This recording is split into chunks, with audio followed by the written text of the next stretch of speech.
Umqeqeshi weMamelodi Sundowns uManqoba Mnqithi usenikeze imininingwane yokulimala kukaThembinkosi Lorch osaqhubeka nokululama onyaweni. Lo mdlalo wasesiswini uphuthwe imidlalo embalwa ngasekupheleni kwesizini edlule, okuhlanganisa nokuhlula kwamanqamu weNedbank Cup yi-Orlando Pirates. ULorch usebuyele enkundleni yokuzilolonga, nakuba uMnqithi ekhuthazwa inqubekela phambili yalo mdlali oneminyaka engu-31 ubudala, kodwa kulindeleke ukuthi aphuthelwe emdlalweni wekota final ye-MTN 8 nePolokwane City eLucas Moribe Stadium ngeSonto.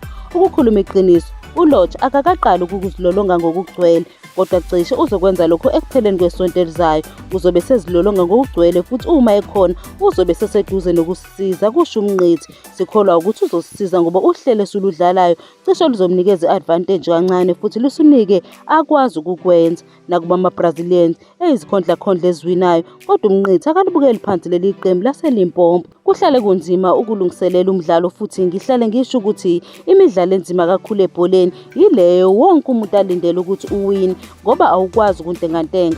Uxwesa lo mqeqeshi oneminyaka engu-53 ubudala. Leyo imidlalo idinga ugqozi olukhulu ngoba kwesinye isikhathi uma abadlali bengakuqondi ukubaluleka kokuwina le midlalo, kusho ukuthi abakufanele ukuba sendaweni efana nalena. Siyabuqonda ubungozi bokudlala imidlalo efana nalena futhi sidlale ngokulingana nayo ngesizini edlule. Abazange bahlulwe emidlalweni emihlanu yokugcina yesizini ngenxa yesitayela sabo sokudlala. Ngaphandle kukaLorch, uDivine Lunga kulindeleke ukuthi aphuthelwe ekuqaleni kwesizini. Ubonakala egqoke isivikelo seqakala ngaphambi komdlalo onzima neRise and Shine.